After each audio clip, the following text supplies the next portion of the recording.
Welcome to the network of awareness, where we break the chains of fear-based programming and reclaim spiritual sovereignty.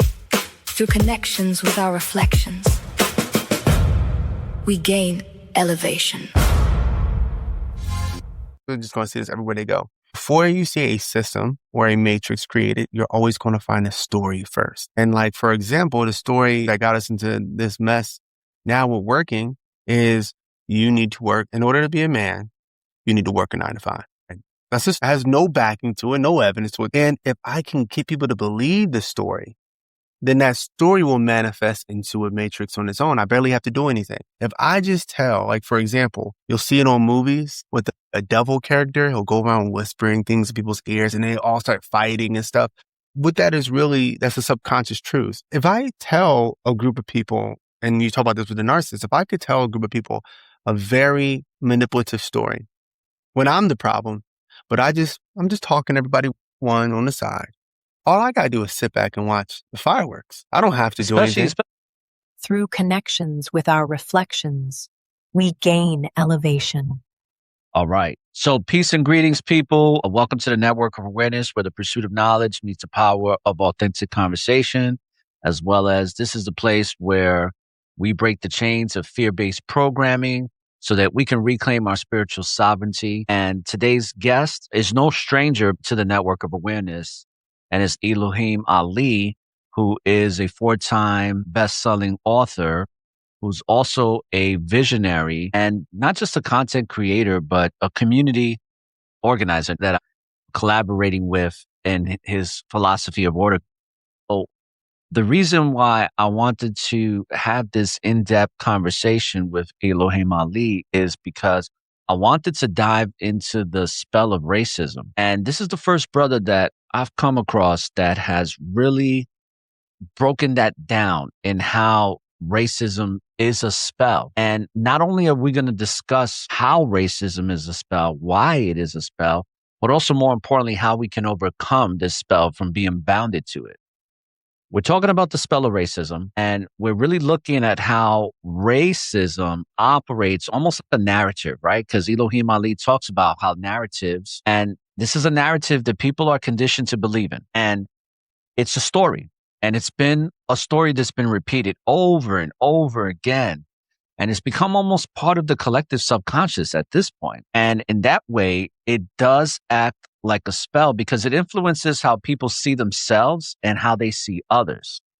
And here at the Network of Awareness, it's all about having meaningful connections with your reflection so that you can gain elevation. And what I've noticed about the spell of racism is that it creates this identity crisis that people cling on to, often egoically, right? And it sets up a lot of division. So let's really look into how this division is rooted in a long-standing historical context and also how it perpetuates itself through media, social constructs, and through all those cultural toxic conditioning, so to speak. So let's start off with welcoming Elohim Ali. Peace, balance, love, and abundance to you, brother. Welcome to the Network of Awareness. Peace to you, man. It's always good to be here. Like you said, it's been a while since we've obviously spoken, but since I've been on here with you, and so very excited to do this. So let's start off with this. Let's lay a foundation to this. Why don't you share with the audience what a spell is in terms of a narrative and a story and really give some context to that? You're right. So I'm going to go really deep on this, deeper than I normally. Spell, most people think of spells because of a lot of the books that people in the network of consciousness and spirituality put out. There's actually a confusion going on here. So look at the etymology. There's 2 etymologies for the word spell.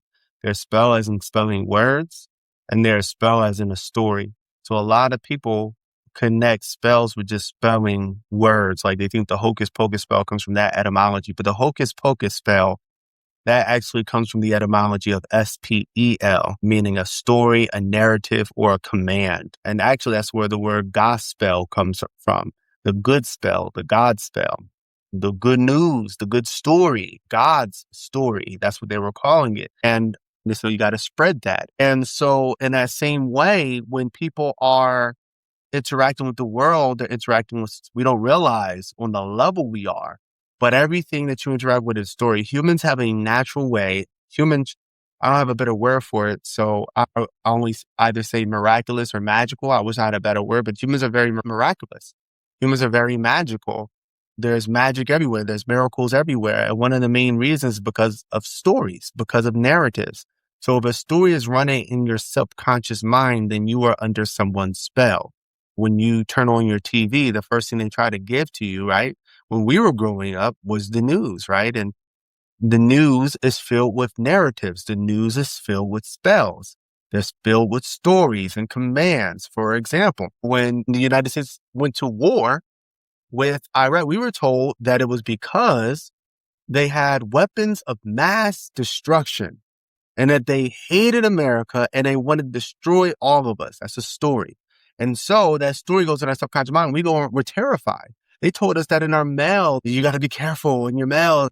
They're putting things in the mail and you could die if you open it. And all this stuff wasn't true, by the way. But they were saying these things to put us under a story and a spell of terror. Right? They were the terrorists, right? They were the ones using stories to put us in a state of terror, right? And so why were they doing this? It enables them to do a couple things. One, they can invade places for oil that the people originally would not have been okay with. But number two, they can spy on you, right? When you're under a fear of terror, then you allow people to break the law, right? And what I mean by that is a law of privacy. And so if I can convince you that you're in danger, then I can convince you that for your own protection, I have to watch you. I need to put more cameras up. I need to watch you in the airport. I need to see everything you got in your suitcase, in your pockets. I need to go through your backgrounds. And normally you wouldn't say that people can do something like that. But because you're under the spell of this is necessary to save me from these people, then it enables you to do a lot of these things. And so when you go to school, people think they're there for education. You are not there to be educated. You are there to learn narratives and stories to put you under a spell. The main reason why you're in school is so that you could be under what I call the 9-to-5 spell, the career spell. In order for me to survive and to live a good life, I must have a career. I must work a job. And so they put a little piece of paper in front of you and they say, pick what you want to be when you grow up. Pick what you want to be when you grow up. And you pick something like a doctor. By the way, you're a child. You have no idea what it means to be a doctor. You don't know. Say, I want to be that.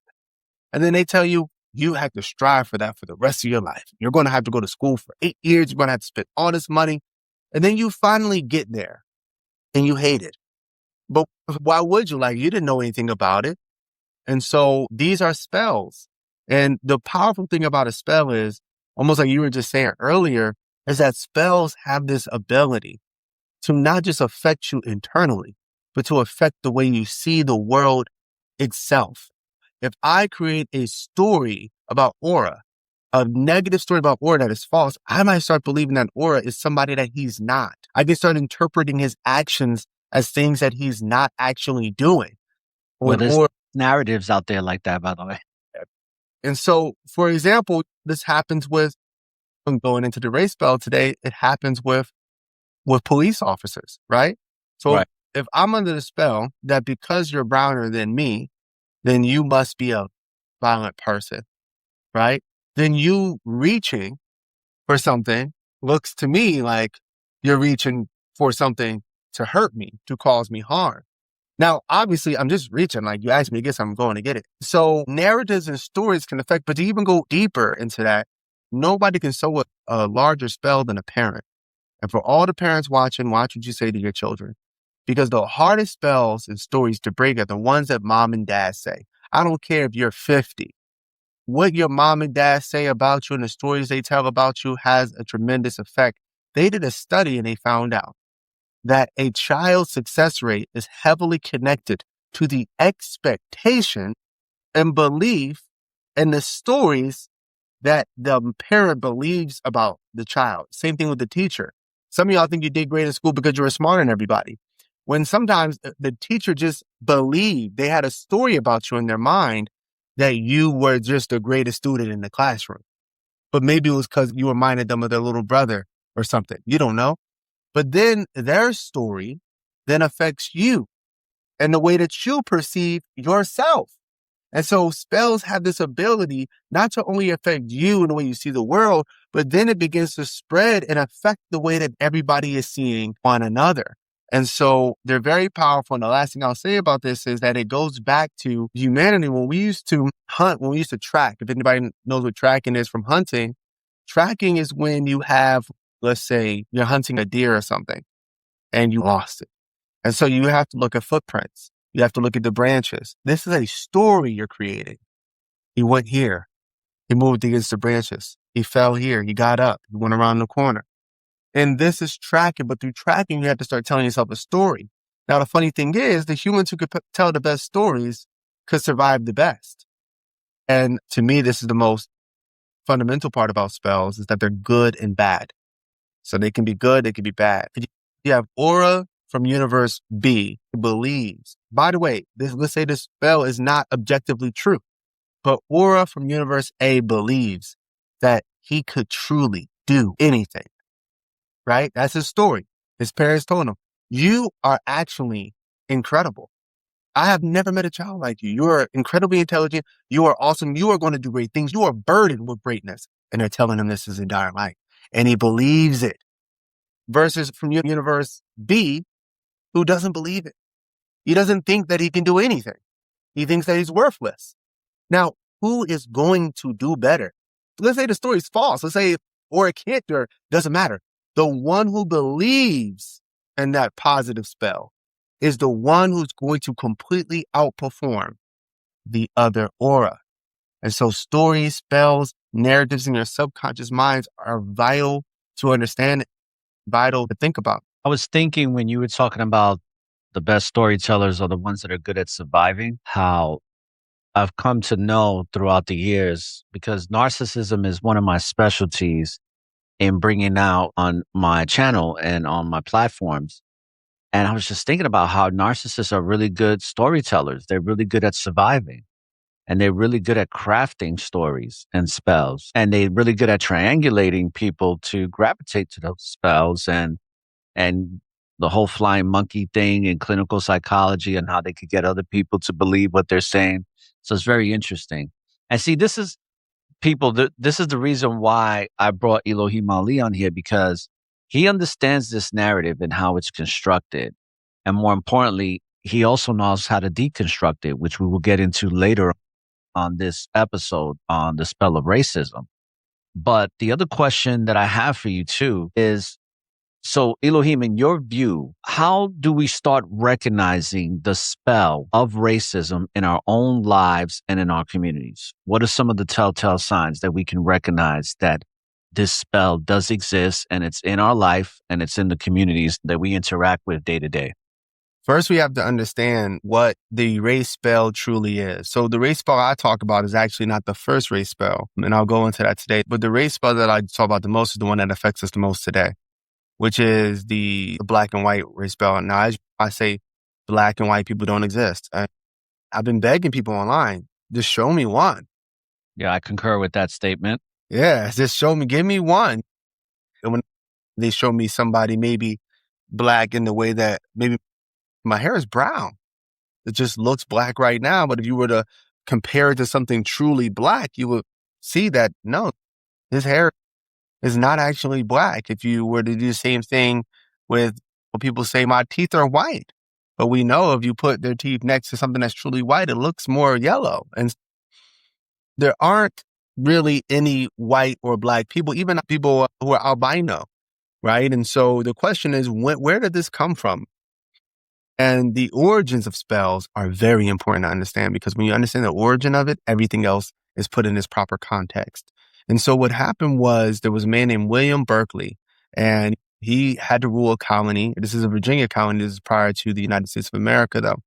And so the reason why that's important context is because prior to the United States of America, there is no black and white people.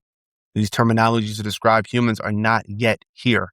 And you had enslaved people who were European. You had enslaved people who were African. And for them, they were just enslaved people who looked different. There wasn't any race spell for them to be in at this time. And so this man named Bacon, now Bacon, he's not actually really a good person either, if I'm being honest. Sometimes people who lead revolutions, when you study them, some of them aren't always the best people, if I'm being honest with you. Some of them are, but some of them aren't. But he realizes, man, if we were to all come together, what could these elitists do? They can't do anything. And this is the fear of the elite, is when people come together and say, wait, why are we listening to them? What are they going to do if we come together? We got more people. We're smart. They can't beat us. We're the ones who know how to do everything. That we're born rich. They don't even know how to do anything. And so they said, why don't we just come together and overthrow the elite? And it was working. And so William Berkeley, on the other elites, they came together and they created the terminology white to describe Europeans. And they put it into law. He said, from now on, European men, you are going to be this thing called white. And that means that you cannot be hanging with the African people who would eventually be called black, because we're going to give you things.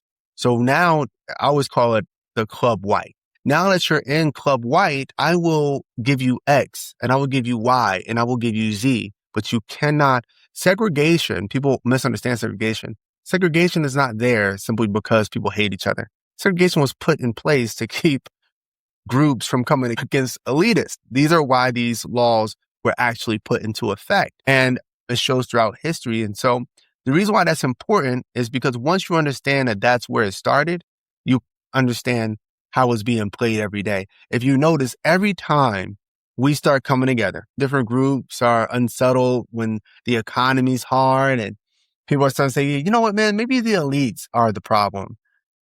They'll take out a video of police brutality.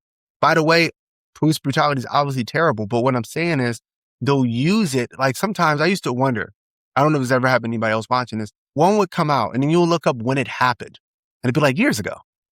This happened years ago? Why am I just hearing about this? And why right now? It's just a weird time for me to hear about this case at this moment when we're all about to come together against the government, right? And that's the reason, is because they need to keep separated. There was a man in the Black Panther Party. He was only like 23 when he was assassinated. Man, how am I forget his name? They made a movie about him called Judas and the Black Messiah. But main point is that they had no problems with him originally. He's a part of the Black Panther Party. And it wasn't until he created something called the Rainbow Coalition.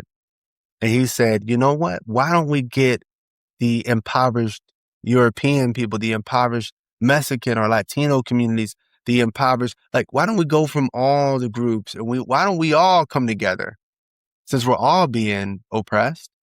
And then all of a sudden he was assassinated. And so that is normally when it becomes an issue. When did Malcolm X become a problem? It wasn't when Malcolm X was saying that all white people were the devil. When the government decided to take some sort of action against Malcolm X. Is when Malcolm X said, look, man, I'm still all for empowering what he called black people, Negroes, but we need to be working with white people, Latinos, like other groups. Like, why aren't we, there's other people being oppressed. Why don't we all just come together and work on the problem together? They're like, no, absolutely not. And so racism is used in that way to keep the people in power at the top and to keep us all at the bottom. This is another thing that people don't like to hear. When they teach you slavery, they teach it to you from the wrong perspective. They should be teaching this was an era in time when the elitists were enslaving African people. That's not what they teach you.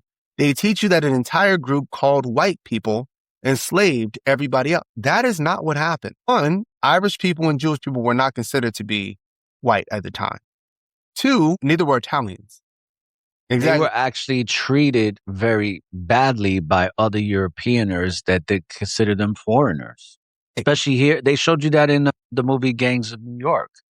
And also, by the way, that brother was named, or that started in the Black Panther movement and was assassinated. His name was Fred Hampton. Thank you, brother. I could not think of the name. Okay, so those groups were different. Not that there weren't Irish people who owned African peoples and there were Native Americans who owned African peoples, but those, again, these are like selective, rare cases.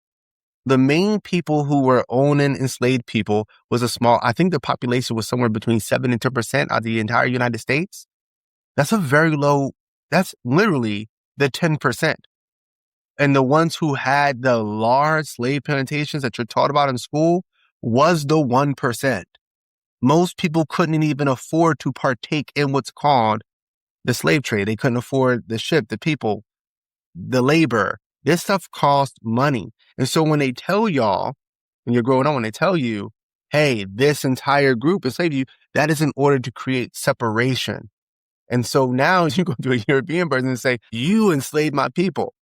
And they're literally like, bro, literally not one of my enslaved person. Now, did a group of people benefit from that? Of course, 100%. Just as you're benefiting today from the enslavement and the oppression of other groups around the world. But I don't think means that you have to separate yourself from another group because they benefited from oppression. I, as an American citizen, unfortunately benefit from all the oppression in the Middle East.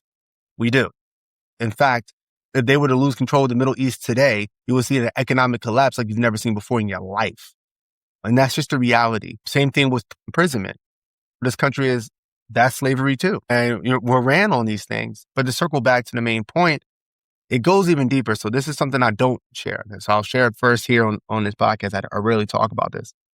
But some of the oldest, and I guess this is really important to say right now with today's climate, some of the earliest times that we see this race spell manifesting, this story, is amongst religions, actually, specifically amongst, first we see it with the Christians and the Jewish people, and then we see the Christians do it to the Muslims.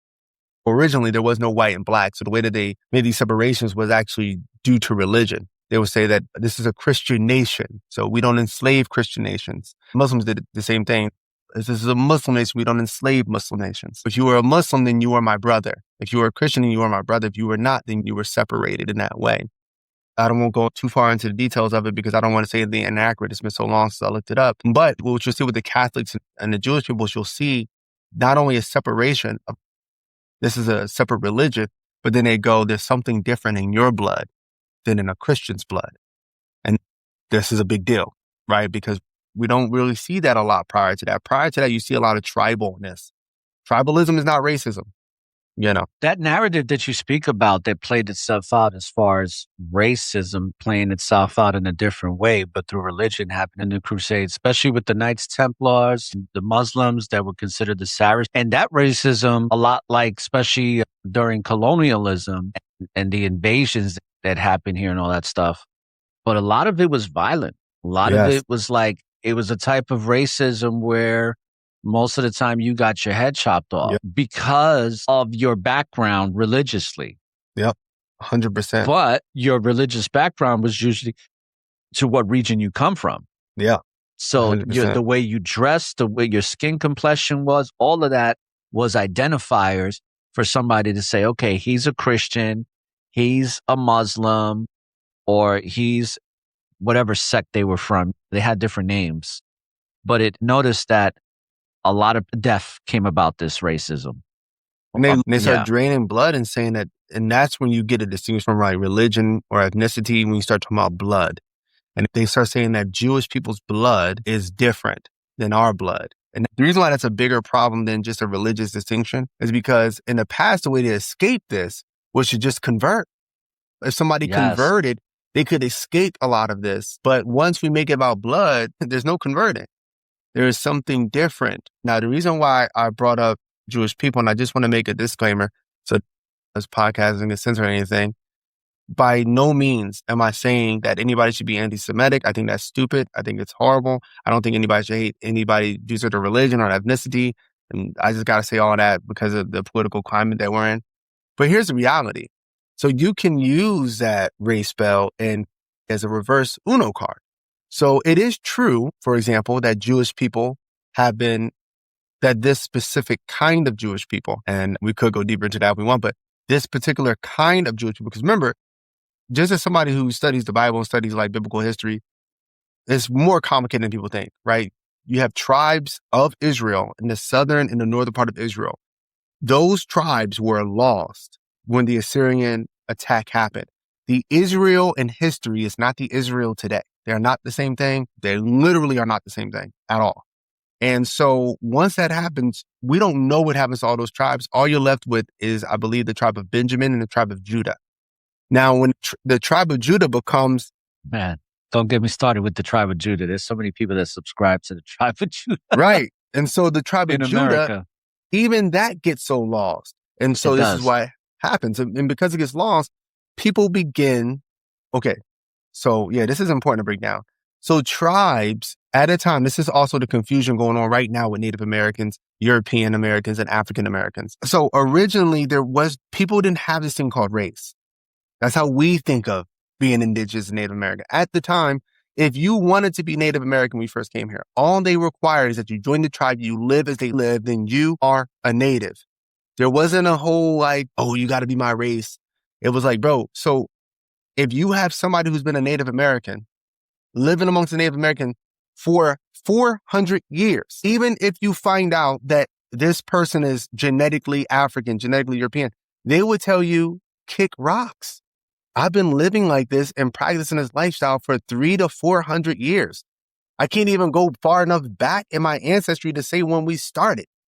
Who are you to come in now and say that I'm not this? And the same thing would happen in the Jewish community. So the Jewish people, Israelites come from Canaanites. So that's a whole other thing in itself. But the Israelites eventually become their own thing. And these are a bunch of different tribes. Again, their thing was originally, this is our tribe. That's why they're all called tribes. This is our tribe. If you live in our way, if you believe in what we believe, then you are a part of our tribe. Now, the tribes get lost. And literally, anybody can look this up. You have tribes of Judah in Asia, in Africa, and what we call the Middle East. And we know this because now we have genetic markers to trace them all back. And they also have the same practices to that time when they were quote unquote lost. Now, these tribes don't like to be called lost. They're like, we didn't get lost. You're calling us lost because we weren't with the current group of Jewish people. So we're lost. We're not lost. We kept practicing. We never stopped doing the practices. We're not lost. Maybe y'all were lost. And so that's their disposition. But the reason why I say that is because it's not as simple as they try to make it seem today. Now, fast forward, again, Jewish people oppressed, stuff like that. Now, there are things like the Talmud, which I'm not going to get into right now, that a lot of people, when they read, were very disturbed by. So that, and there's other reasons, I'm not going to get into them, but the main point is that they were legitimately facing persecution. I think even if somebody has weird practices, a weird culture, a book with terrible things in it, I don't think it means that this group should be oppressed. I think that you should say those are bad beliefs like we do on our podcast. That's dumb that you believe in that. I don't think you should believe in that. But if you want to believe that, go ahead. But you're not going to bring that over here. People should not be wiped out for belief. Also, I just want to say clearly that when families take over things, you should not blame the group that looks like the elites for what the elites are doing.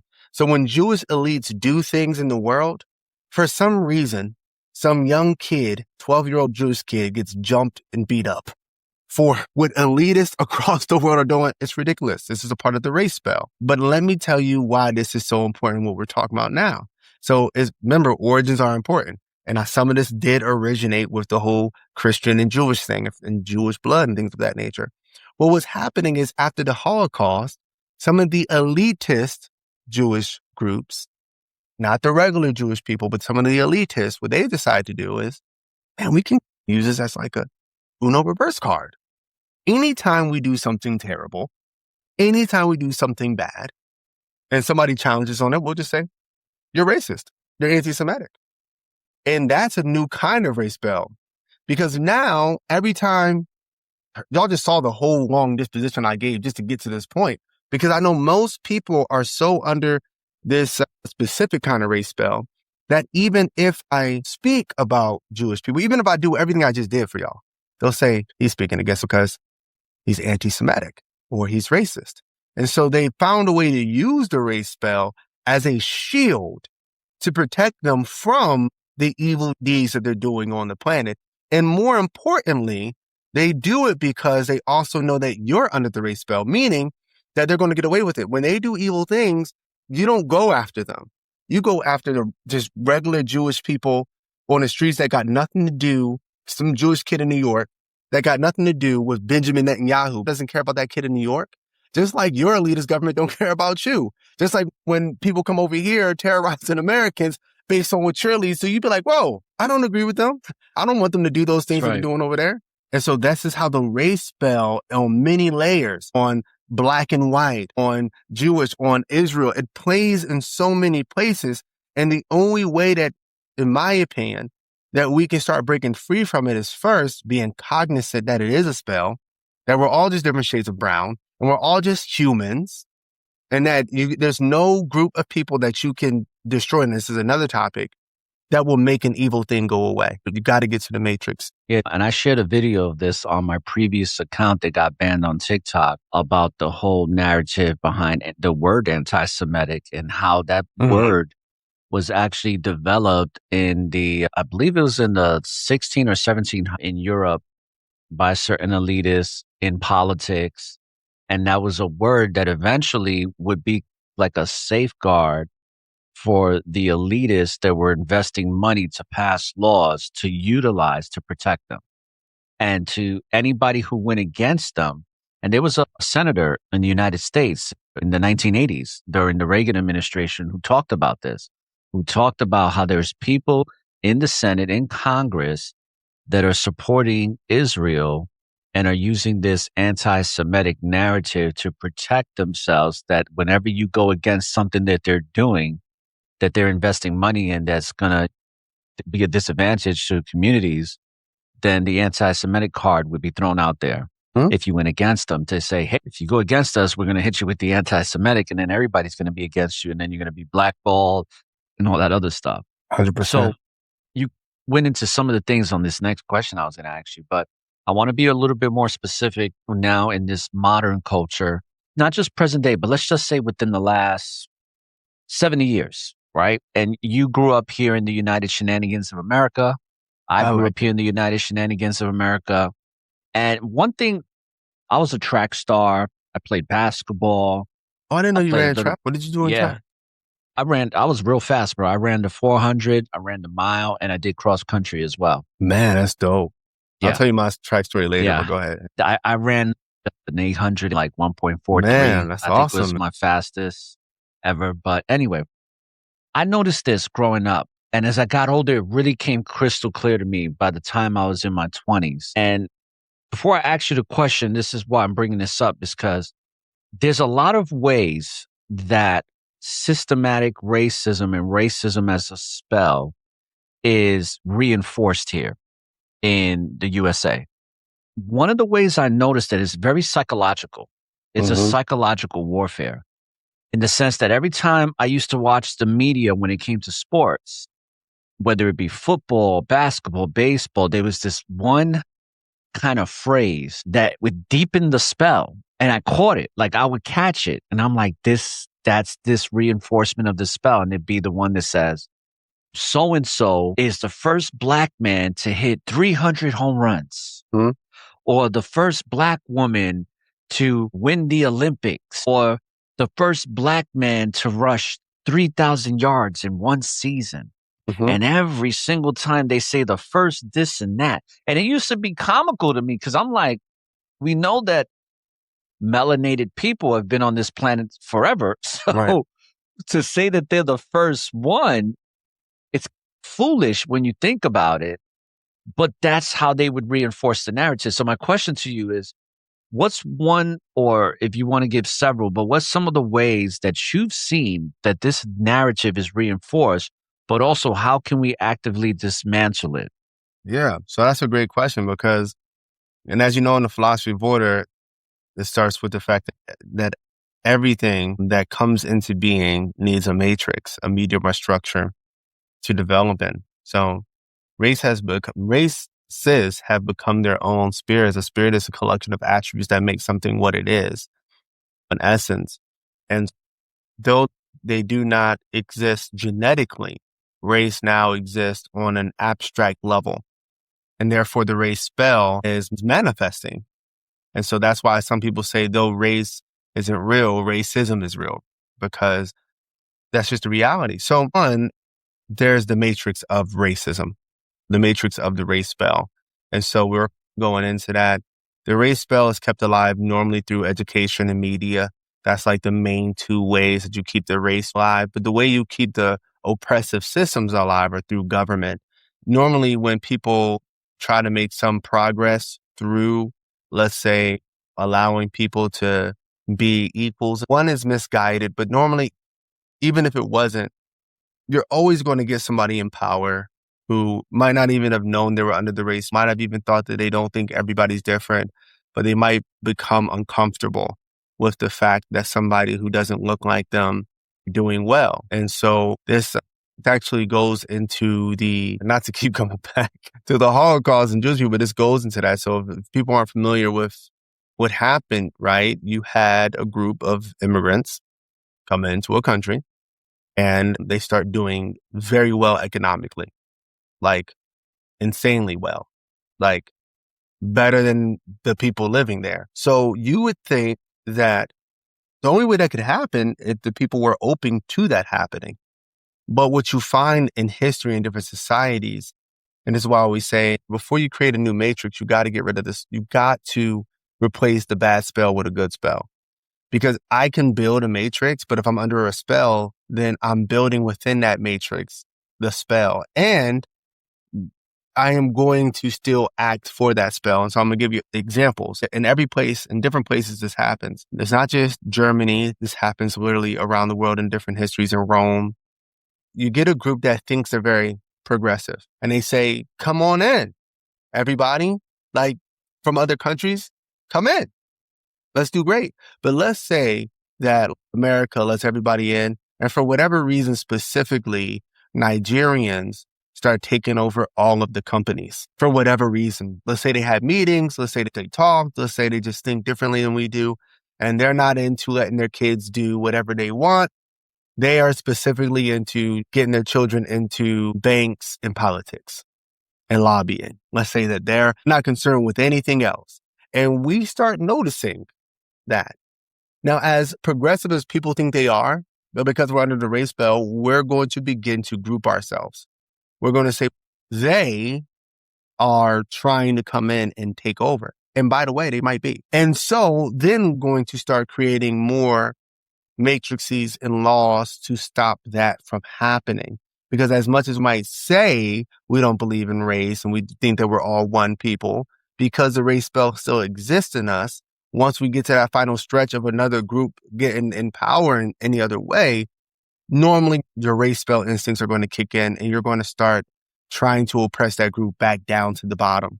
And so you're going to just see that throughout history. It's not unique to any one group. It's not like Germans are like some specifically evil group of people. This literally happens like around the world and around history all the time. So to really break free is, one, we have to be aware of the race spell. We got to be aware that there are no black and white people, that we're all just humans. African people, European people, Jewish people, we're all humans. Nothing makes one better than the other. Just because I have more melanin than somebody else doesn't mean that I'm superior. Just because you have less melanin than me doesn't mean that you're superior. Everybody has their niches. But here's something that I don't talk about often. Before I get there, boom, you have to recognize that. Boom, you have to create a matrix that is outside of government. If you have government, which is centralized power, all you need is one person to oppress another group of people based on their genetics and based on their race. So that's a whole nother thing that goes into families and things of that nature. But the one I wanted to bring to you today is the simple fact that two things can be true at the same time. So we can all be human and still all be different. We can all be the same species and still be different. So you have tribes and then you have people that come from the land, the same thing. So I could join indigenous tribe. Let's say I joined it based off of my great grandmother. She was indigenous, right? And I joined that tribe. But it might take time for the land to receive my children. So what do I mean by that? A matrix is a medium or structure in which you develop in. So if there's a land, that land has to take you in. And by take you in, I mean you become one with that land. For example, if you move certain peoples to other parts of the planet, they're going to have a hard time surviving. If you move somebody from the Congo to Russia, their children are going to be born with disabilities because they're not getting the amount of vitamin D that their body expects them to get. They're not eating the fruits and the vegetables that their ancestors were eating. So when you live somewhere for a certain amount of time, that land begins to claim you. You become one with that land. Your skin may start to look a lot like the soil. Your digestive system might be only able to take in the food from that land. And so all these different groups that you're seeing around the world, they have a motherland. They have a piece of land in which they came out of. And so it's important for us to accept the differences, So while we also accept that we are all human, we have to also accept that there are things that make us different, and that is okay. That's not a problem. These are good things. There's nothing wrong with that. And there's going to be things that one group is naturally, for the most part, better at than other groups. That doesn't mean that one group overall is superior, because people fit in where they get in. If you have a group that is like, for example, they say Africa is the most diverse continent, but that means good and bad things. That means that the tallest people on average come from Africa, but also the shortest people on average come from Africa. If there's any genetic component to intelligence, that would mean the smartest person is in Africa, but also the dumbest person is in Africa. You get what I'm saying? It's just a part of the way that nature plays out. Nature is extremely diverse.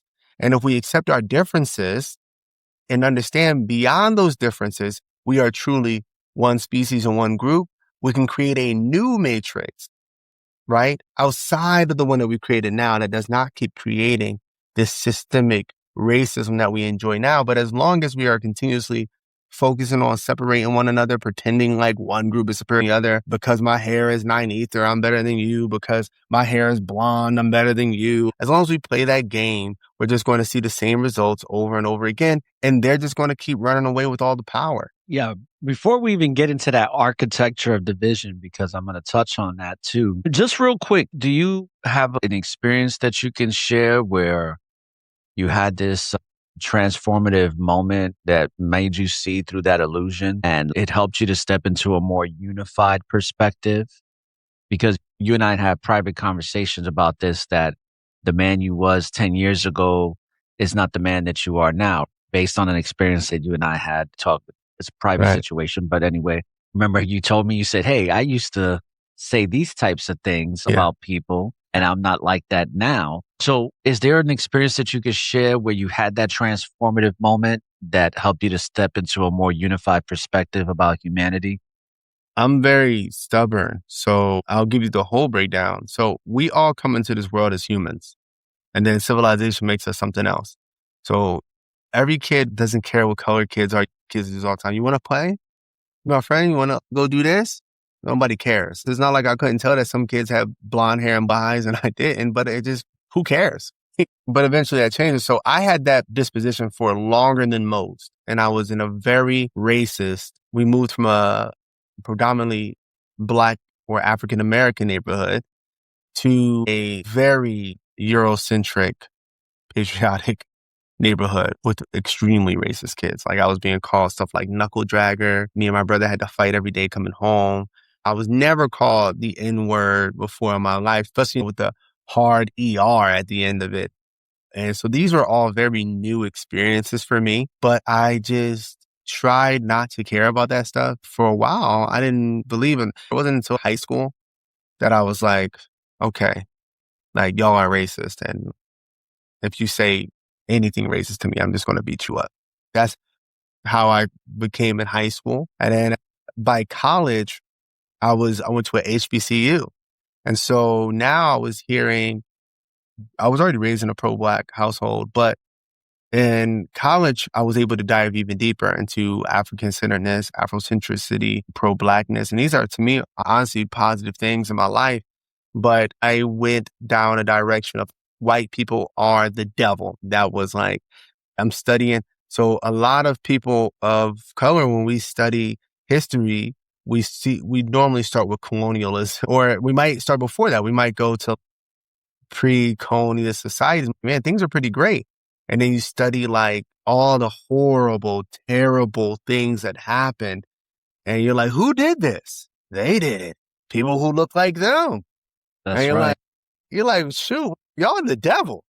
If y'all did that, y'all are demons. And so that's what I was saying when I was in college. I'm like, man, I don't want to hear that y'all are walking demons. And this is just truly what I believed. You know what's interesting, bro, is that even with those stories, when you're studying like colonization in the Americas, what's interesting is there's always somebody controlling that narrative. Mm-hmm. So there is an architecture to division, which I'm glad that you talked about this because it's helping me to segue to this. Racism didn't begin as hatred. It began as like a hierarchy, and it was manufactured. And it was designed to justify power, to justify control, to justify economic dominance and status, and then eventually a build around the human psyche. And then it was engineered to go through the languages, through the laws, through all the labels. Now, boom, you got a poison, distorted perception, and then it got anchored into the very DNA of society. What's interesting is when I look back on colonialism, it's who's controlling the narrative. And I'm always going to say so-called when I make these references to what a black man is, a white man, and all these social constructs. But the white man back in those days and white women, there was a lot of them that were actually helping people that were enslaved in more ways than one. But those stories get suppressed within the narrative of the context in which you learn about this stuff. 100%. You learn about all the vicious stuff. You learn about all the tyranny and the disgusting 100%. rapes, all the disgusting stuff. They show it to you in the movies, like 12 Years a Slave. That movie was a prime example of what we're talking about here when it comes to this narrative that gets people emotionally charged, right? Yes. And then that emotional charge leads people to look at others like they just saw somebody get brutally murdered during this time period. And then immediately they start thinking everybody's like this. But notice how they don't talk about how black people and white people were helping each other out and getting along just fine against this tyranny, against this social ill, this racism spell. But they won't tell you that in the books, which leads me to this architecture of division, because you talk about architecture a lot in the philosophy of order community. And people still believe to this day that they're divided by color, creed, culture, and they forget that they all come from the same creation. This is something I talk about a lot. I'm like, we can agree to disagree on many different perspectives, but at the end of the day, we have to respect that we come from the same source of creation. Yeah. Period. Yes. This spell was casted, right, through repetition, because we know through auto-suggestion, if something keeps getting repeated to the brain, it will now be programmed subconsciously to run on autopilot. So you got all these colonial textbooks with a certain narrative. You got the biased headlines in the media. You got the stereotypes being recycled through movies and media and all that stuff. And the code is being written into the subconscious each and every single time, one generation after the next. And then it gets just like, it gets passed down as the story. Just like in indigenous people, when they weren't writing books, they were passing down heritage and traditions through stories. So those stories can get passed on from generation to generation. It's the same thing with this race spell. And for me, I know that breaking this spell means that we have to deprogram the mind, just like you have to deprogram the mind to understand that we've been lied to and that what we've been lied to is a lie. And any cognitive dissonance that we come across with our belief system, we just got to let it go and overcome that cognitive 100%. dissonance so that we can be deprogrammed, so that we can reprogram ourselves with a truth that we can live by and get rid of all these spells.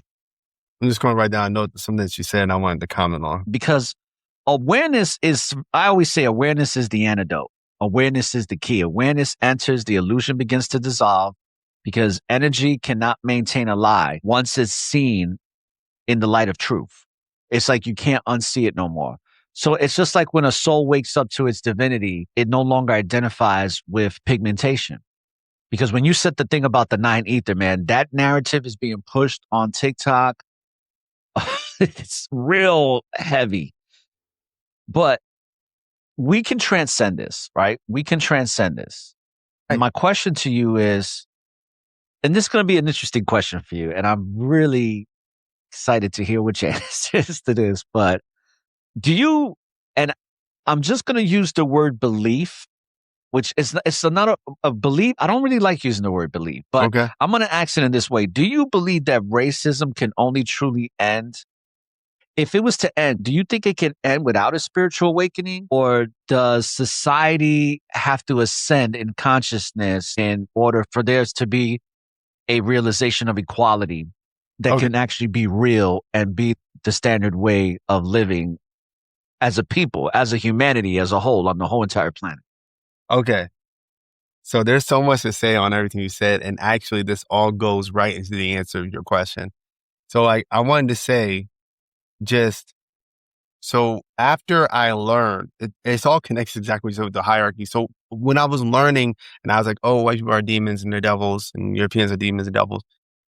Because I was studying it. So Lincoln has one of the best libraries. And you can literally go into a book and read what people are saying, what I call slave monsters are saying and what the enslaved are saying. You can read these stories. And so I started to come across some interesting stories. So stories where it wasn't the narrative that I was fed. So I came across the white man's burden. And this was interesting because you had a group of colonists create a story called the white man's burden.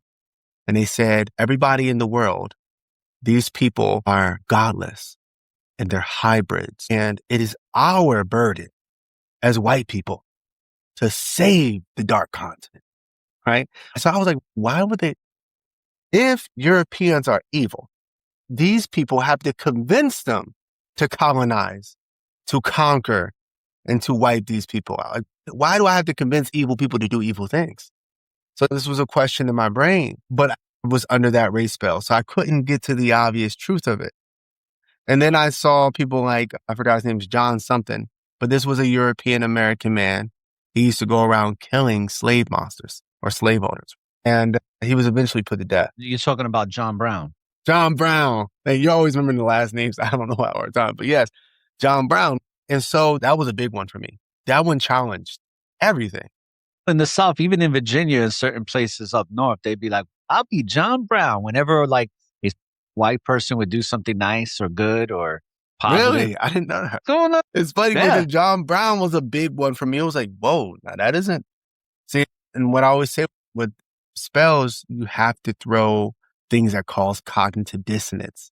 That's Yes. like always the things that kind of knocks at it, like, because my brain has to figure that out. If they're all evil, they're all bad. Why is this man doing this? Why are these people doing that? Why do they have to convince? And so I had a spiritual experience that literally gave me the philosophy of order and everything.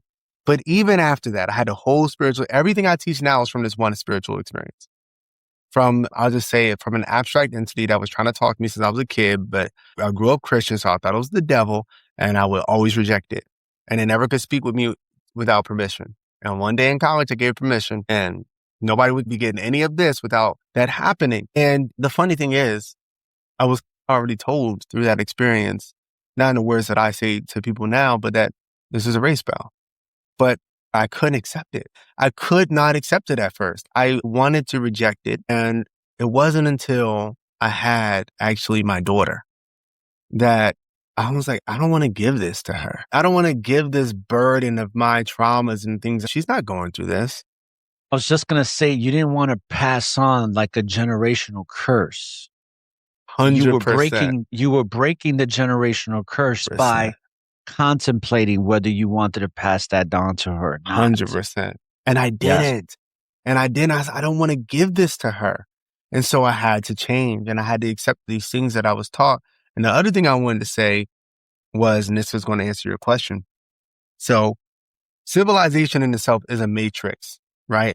It's a devouring matrix. It's one that takes and keeps you in a state of dependency. But I used to wonder, how does the matrix make fake things real? Because it's good at it. Like rent is fake. How did it make it real? Like all these things we live by.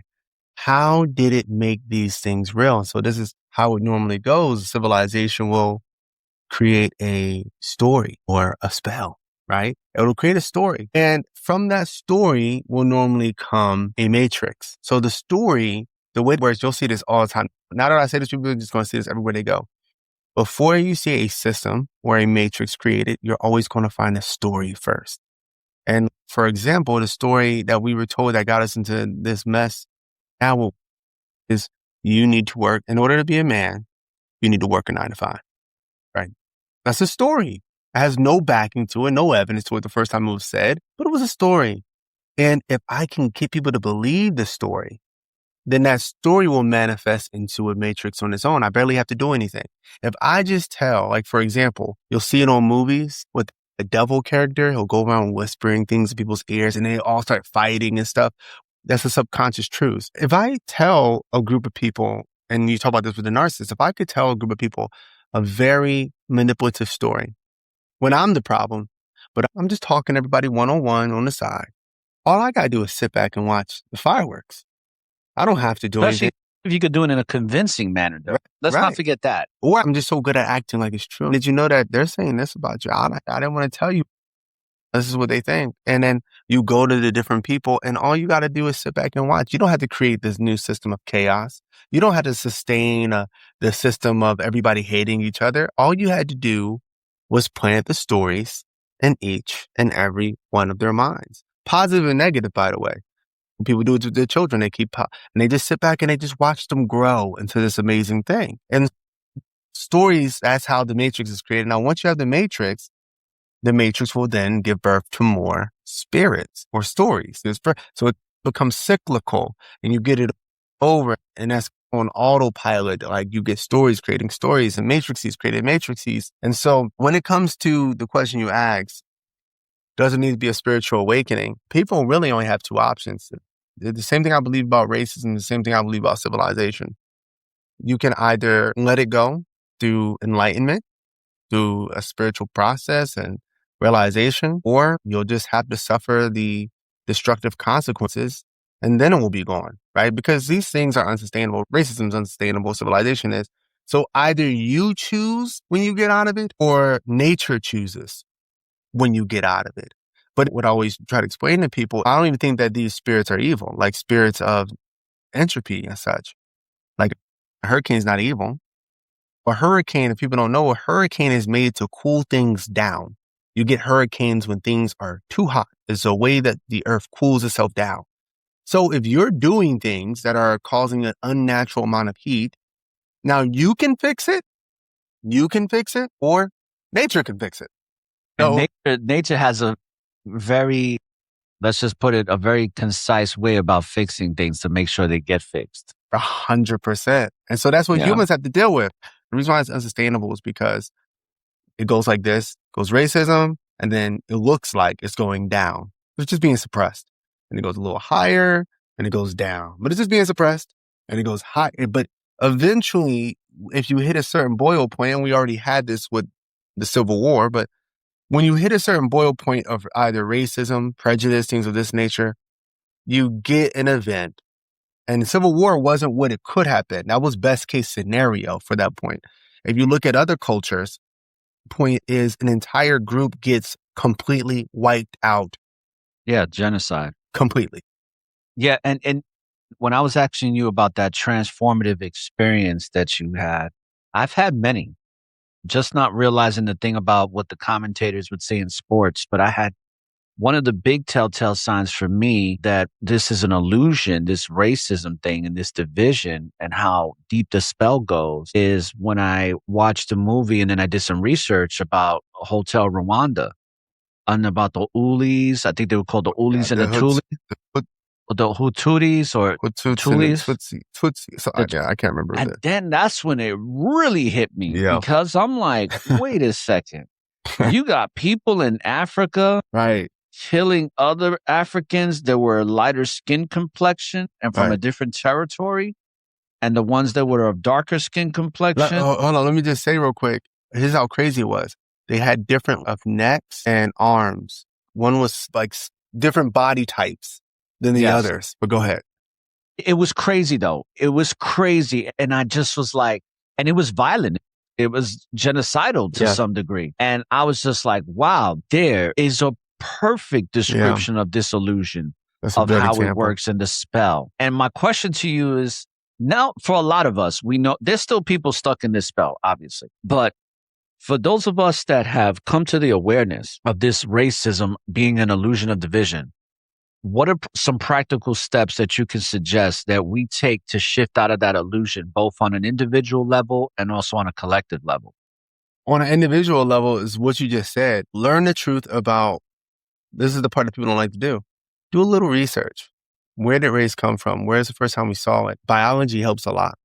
For me, biology was a big thing. One of the biggest things that I denied the hardest, had the biggest cognitive dissonance over, was genetic results of African Americans. And by that, I mean that For example, I have my great grandfathers, right?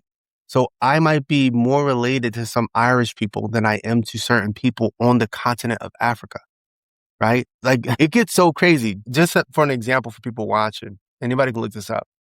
Based on migrational patterns, you know how they talk about the out of Africa thing? The weird thing about it is that the way that we're taught it in school is very misleading.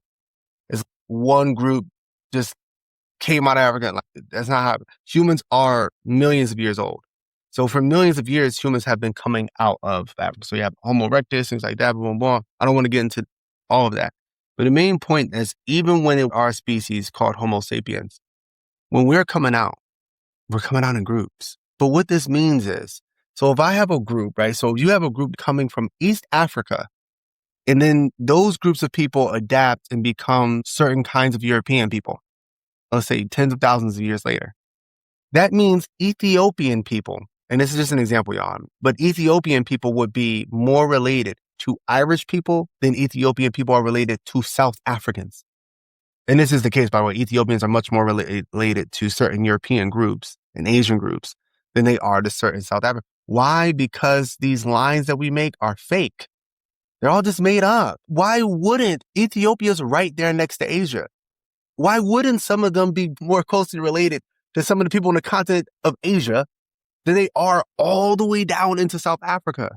You're only assuming that they're more related because we call the continent Africa.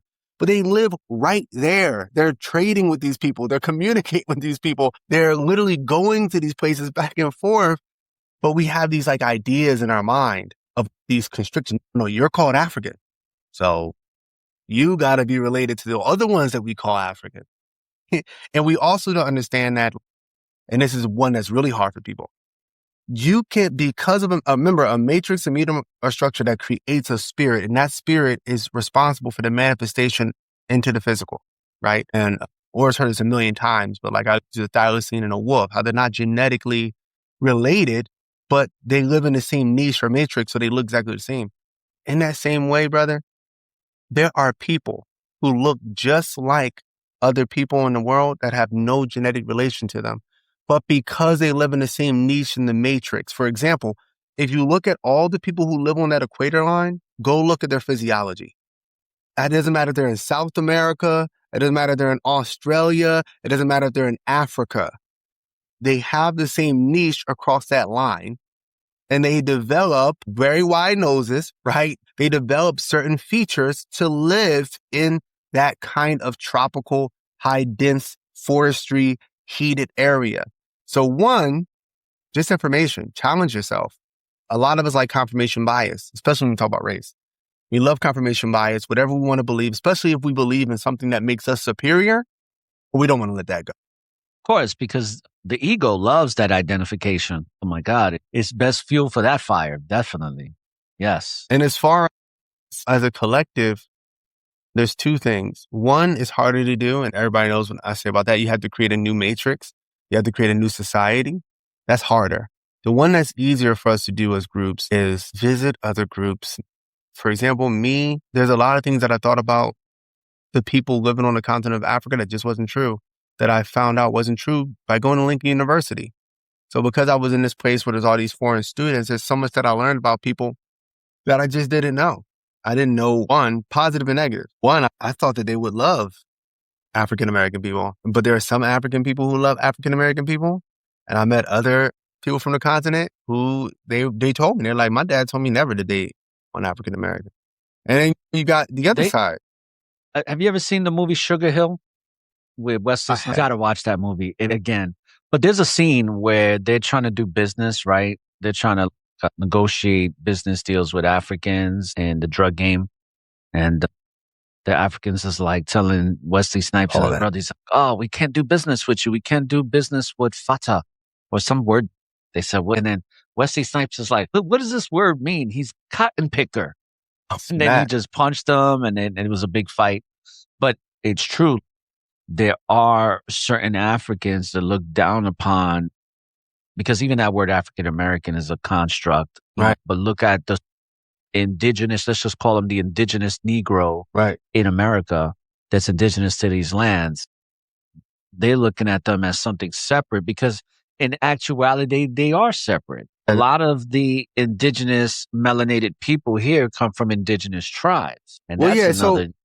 so there's a spell even in, I wrote this down to a sister from Ghana. She, rest in peace, she's not here with us anymore, but I told her, I said, look, those are just stories, right? Like we're told, so over here, African American people, they're told like, y'all are a bunch of dumb, animalistic people living in tents, starving to death. And I said, and over there, you're all told that we're all thugs and gangsters and that I'm gonna rob you and things of that nature. I didn't know the verbs to say it was a spell at the time, but I remember telling her, like, this is just things that we're taught. It's not true. She was actually very wealthy. And I was like, but I didn't grow up. Yeah, I've been in the hood. Like, I visit my dad on the weekends. Like, he lived in the hood, but I'm not some gangster kid. And most kids in the hood are not gangsters either. So that's not actually the way things work. And so meeting people and conversing with people and talking to people of other groups, in my opinion, it helps you because you get to see how constructed this stuff really is. Talking to Brazilians think about race completely differently. Like they don't even see it like we see it. You go to other groups, they're like, we don't even see race like that. Some people told me one time, oh, you must come from America if you think like that. We don't think that. That's how it is in Portugal, where my wife stays and where I'm going to be moving to. Race is not a big deal. You know what I mean? It's not something that they even focus on or care about or even look at as a real thing. And so there's people that are darker than you that live in Portugal and they're Portuguese. They're like, right. I'm Portuguese. And I Right. roll with all these other Portuguese people, no matter what their skin complexion is. And so that Brazil's a lot like that. And it's funny because the Portuguese conquered Brazil, but they have that similarness, like that same kind of Brazilian thing. I'm Brazilian. I don't really care how dark or light somebody is. We're just Brazilian. And definitely getting to know other people, visiting different kinds of people, talking to different kinds of people, not shying away from the race conversation. And most importantly, I would say observe, because there's so many race spells out here. And we could go into it another day, but I personally think I actually think they're trying to turn African Americans against Native Americans right now. I think that's a part of the race spell. I see that going on TikTok all the time. People arguing about it and getting angry at each other over it. I think it's also a conversation that's not going to really get anywhere, because the main problem with that whole thing is America's diverse. So almost everybody here has Native American blood in them. Some have more than others. So for me, it's my great grandmother who's like literally indigenous tribe and all that, right? But they probably wouldn't accept me, and that doesn't really bother me. But my point is that in this whole issue going on in America, some of the two groups that stayed together the most were African peoples and Native American peoples. If you look through the history, the groups that were staying together the most, in fact, what people call, voodoo, that was literally a combination of what was called by Europeans African, Native American witchcraft. So they were literally coming together, sharing their science and their spiritual understandings in order to create something new. They created something that scientists are still using to this day, which is like this medicine that they used to give to in Africa. And also, this is why I know some people are angry when I say this, but this is why I don't really think it's a debate about certain African Americans coming from Africa, because there are things that literally came from Africa. So there was this certain fish that people use in Africa. Now, they used it differently, and you could look this up. You'll find this very interesting. But they would make this whole ointment, and they would give it to you, and you would go into a dead state. This is where the word zombie comes from, by the way. And you will go into this dead state where it appears that you're not breathing, your heart's not beating. Now, some of the doctors would use this to get people in a state of hypnosis. And then before you woke up, they would be able to say whatever they wanted to. They could erase your memories, and they would make you work for them in their farms. And you were called a zombie because you died and you came back, and now you have a master. Zombies used to always have a master, and this is where it comes from, this culture. Now, but they found out in science that they never died. The heart rate was just slowed down to a point, and the breathing was slowed down to the point where it seemed like it stopped. But at that state, you're in a hypnosis state. They can tell you to do whatever, and you'll wake up. And you'll hear stories about people who ran from these zombie farms. And this is a real thing. This is a real phenomenon. African people and Native Americans, they say, oh, do y'all got anything for this? They said, anything like this? Because we want to use this. And so they said, we got something like that. And now they didn't create something the same exact way, but what they were using it for was ingenious. They used to literally give it to slaves, men or women, and say, oh no, he died. And then the slave master would bury him. This is when somebody was going to be sold off or something. They would bury him.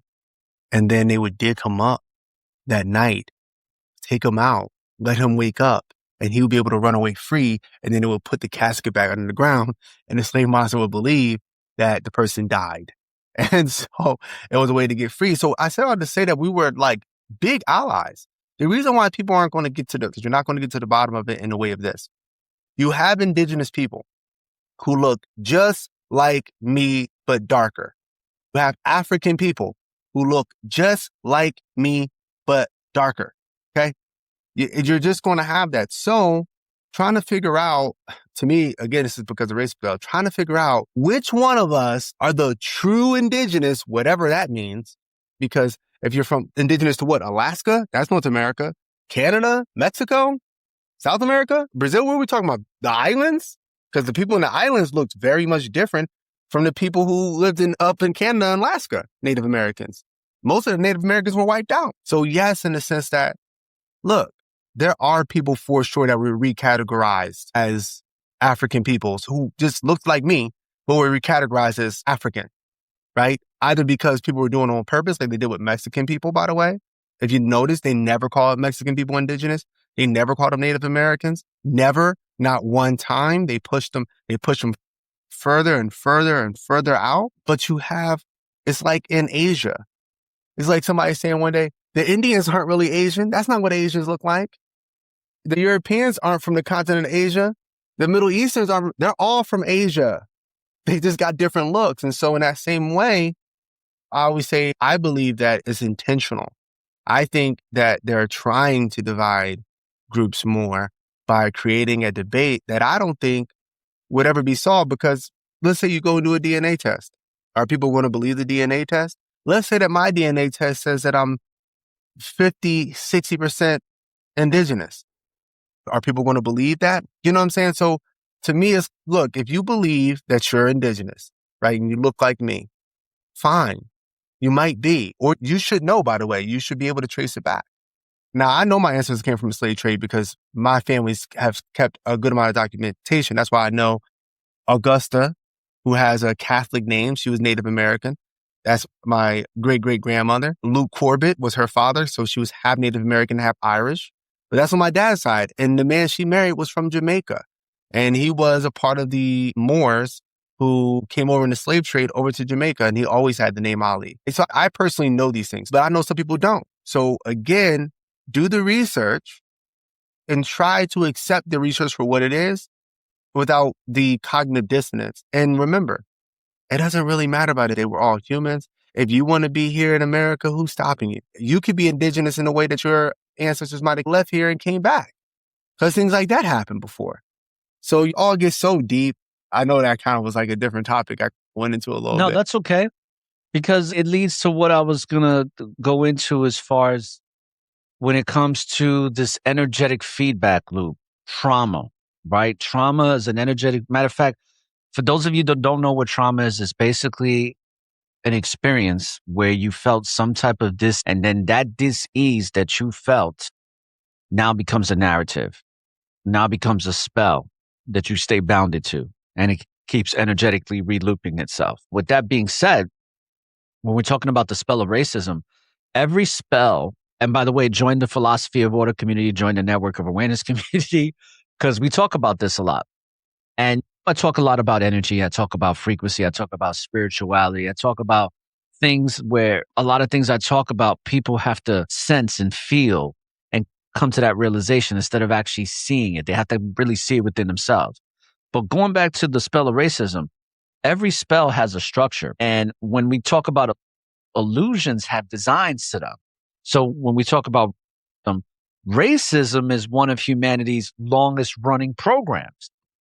And it's not only in the social systems, but it's in these energetic architectures of the human body itself. And what I mean by that, it's coded in the lower chakras, it's coded through the survival centers. So when we talk about the fear-based matrix, fear, scarcity, safety narratives, all of those are manipulated to keep the collective vibration anchored to that root feeling, so to speak. Because if you can convince somebody that being that thing is safety and it's dependent on your skin color, you can control the energy because people want to feel safe. That's what they did with the Europeaners. Like when you were talking about the Irish and the Italians, at one time they were all against each other. Mhm. They were considered the N-word back Right. in the days. But then what did they do? They said, oh no, why don't we all be classified under this thing called white and we'd be more unified force. And then everybody else, we just push them to the side and we'll gain the wealth and some economic status. And now that thing has evolved here in America to that thing called white privilege, right? Mhm. I used to call it That way. But the thing is this, is that when we're talking about energy, you can actually redirect its life force and to defend that illusion rather than ascending into awareness. So racism operates from my perspective as a energetic parasite, and it devours from within, just like a parasite does. It siphons the energy feeding off the charge of that fear and that hatred and superiority. So every single racial conflict releases an energy, and that energy doesn't just disappear. It feeds this matrix. And that matrix that it feeds is going to perpetuate it. Now, it's supposed to operate that way. That's why racism, for a lot of people, it feels cyclical because it reappears in new forms. It starts out as something and then just evolves into classism and nationalism and all these little microaggressions that start playing themselves out. Because what I've come to realize is not just a social behavior disorder, it's an energetic feedback loop. It's a trauma loop. That's why you can even trace back to postpartum slave syndrome, which Dr. DeGroy talks about, Mhm. and how it's passed on genetically. So the moment somebody identifies too strongly with a racial role, especially here in the United Shenanigans of America, there's either going to be the victim role, there's going to be the oppressor role, there's going to be the savior role. And Mhm. all of these are anchored into a deeper grid of the matrix. And then it 100%. becomes the identity ego trap, where the person now says, based on what everybody's saying in this structure, that this illusion is who I am. This costume, this skin school suit that I like Right. to call it, is now my identity. And I placed a mask on, and now it's separated me from that infinite conscious, that God source. And the thing is, going back to matrices creating physical realities, Yeah. in order for a matrix to create a physical reality, it needs a pressure and a trigger. So what is the pressure and what is the trigger for it to come into being? For example, the story of, oh, in order to be a man, you have to work at a factory, but it can't manifest without a pressure and a trigger. What you do is you destroy farms. You make it so that people cannot work at farms. And what does that do? I got to make my living somewhere, right? And so that goes to the factory. But then at the factory, I also do this. I create an entire neighborhood based around this factory. And the only way that you can live in one of these houses is if you work in the factory. So now, in order to have shelter and to provide for my family and to earn a living to support my family, I have to work. Now it's become reality. See, before it was a story. Now it's reality. If I don't work at a job at this time, where do I work? I can't work at a farm. I'll be poor. I have a family. I need money. I need to make a living. And so you create pressures and triggers. Same thing with racism. On both sides, they would create pressures and triggers for that. And this is where you get these segregation laws and things of that nature, these Jim Crow laws. If you're caught here after sundown and this happens to you, pressure and trigger. And when it wasn't working, what they would do is they would always go in European communities and they would say, hey, man, these people are trying to steal your jobs. They're trying to take over. And so they're creating the pressure. What are you going to do about it? You're not going to be able to feed your kids no more. They're going to hire all African-American people, and now you're not going to have a job. So that's what I'm saying. So all these systems have pressures and triggers, and that's how things that weren't a reality become a reality. Your physical body is a manifestation of your spirit, and it tells you a lot about the version of your spirit that you're manifesting right now in this moment. From the way your hair is, we know this, the way you treat yourself manifests on your body, the way you act, your attributes. Now, this is about to change dramatically. Gene sequencing, CRISPR, stuff like that, you are going to see changes on people that does not reflect their spirit in the slightest, does not reflect their ancestry, does not reflect their hard work, right? Like, for example, if you've seen somebody, like you were talking about athletes, they have a certain kind of body, you understand that they worked for it. And not in the next 20 years, if this society is still going, because they're going to be able to change that. So you're going to see race start becoming, remember, all the spells that civilization creates, it wants to make them more and more reality. But again, it's unsustainable. But as long as it can go, you'll see things get pretty dramatic. But like right now, like your race determines how smart you are and how rich you are and how fast you are. All these things that weren't true, like that Hitler believed and he was upset about during that race, that track race, stuff like that. That stuff can become very true, right? If people are rich and they all decided they want their kids to look like whatever the standard of beauty is, let's say blonde hair, blue eyes, but they also decide they want their kids to be fast and they edit their genetics to get in all the genetics they need to be faster, to be stronger, to be taller. And if there are genetic components to do an intelligence, you better be sure that they're going to do that. If they can you're going to start seeing a complete full manifestation of what was fiction. And this is the part of civilization I think people don't understand my dire warning about the most, is that all the things that are fake that we go like, that's just made up from civilization. The goal is to make them real. The goal is to make it a physical reality.